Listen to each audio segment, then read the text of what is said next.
kita rindu sosok B.J. Habibie. B.J. Habibie adalah presiden ketiga yang diakui, tapi beliau dilengsarkan karena kejujurannya. Beliau dilengsarkan karena beliau berjuang untuk bagaimana tidak ada korupsi. B.J. Habibie adalah orang soleh yang kita tahu dalam sejarah, orang hebat, diakui di dunia walaupun di Indonesia disepelekan. Apa yang beliau lakukan walaupun beliau sudah tiada, meninggal dunia? Indah kisahnya, dan saya pun terinspirasi dengan beliau yang hebat ini. Beliau orang kampung dari Makassar, Parepare, suatu ibu kota hari ini, Parepare. Saya pernah diundang ke sana oleh wali kotanya. Saya lihat patungnya Habibie dan Ainun, dan ternyata beliau orang kampung, orang biasa, orang sederhana. Allah berikan kecerdasan di otaknya. Kenapa? Kita merindukan sosok pemimpin pejabat seperti beliau, yang tidak durhaka kepada orang tuanya, memuliakan orang tuanya, tidak pencitraan belaka. Dan hebatnya lagi ketika beliau ke ITB meloncat kuliahnya. Dan hebatnya lagi ketika beliau melanjutkan studinya ke Jerman. Disinilah saya pribadi mendapatkan inspirasi. Pesawat terbang Bapak Ibu yang kita naik itu, di ketinggian tertentu kalau nggak pas bikinnya bisa retak, Pak. Pesawat itu bisa retak. Siapa yang bisa menyelesaikan itu? B.J. Habibie, Pak.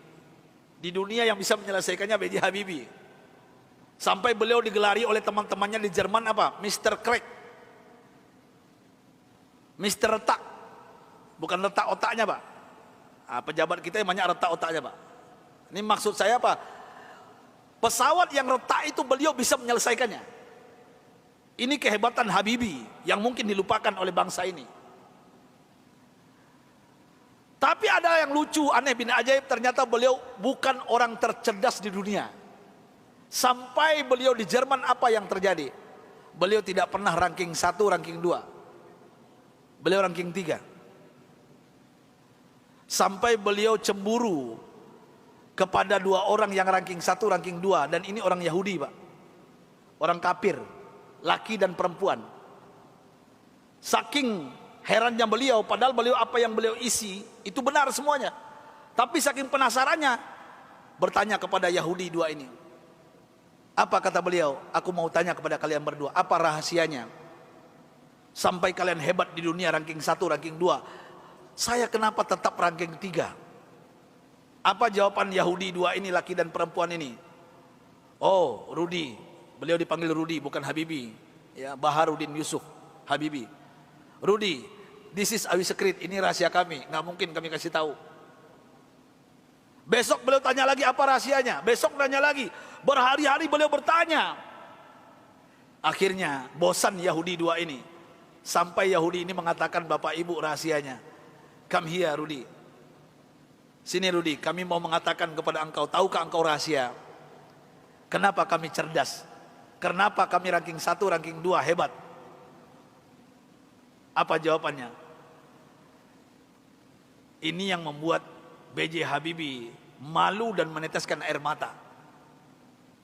Pahlawan yang hebat ini, ketika Yahudi ini mengatakan, kami di sepertiga malam terakhir, jam 3 bahasa kita di Jakarta, bangun. Setelah itu kami mandi. Setelah mandi kami pakai baju yang wangi. Setelah itu kami ambil Al-Quran. Kami baca Al-Quran. Kaget B.J. Habibie. You read Al-Quran? Yes. Kalian kan kafir Yahudi, kenapa baca Al-Quran? Kami yakin dengan Al-Quran. Walaupun kami tidak mempercayai Al-Quran, mempercayai Islam, tapi kami yakin dengan Al-Quran. Heran B.J. Habibie, orang kafir Yahudi yang juara 1, juara 2 di Jerman ini, setiap jam 3 pagi mandi, pakai minyak wangi, baca Quran. Apa jawaban mereka? Kami baca Quran. Tahukah engkau Rudi, setelah kami baca Al-Quran, saraf kami ini rileks, otak kami cerdas, metabolisme tubuh kami dahsyat, imun. Nah ini bapak-bapak, ibu-ibu yang takut dengan corona, ini bukan saya yang ngomong, ini orang kafir yang ngomong ini. Ya.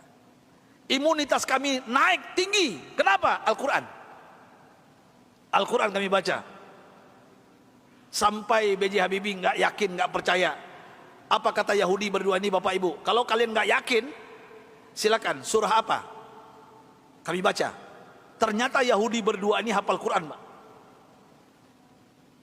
Apa saat itu jawaban B.J. Habibie? Thank you very much, my brother, my sister. Beliau pulang ke kosannya, ke kontrakannya.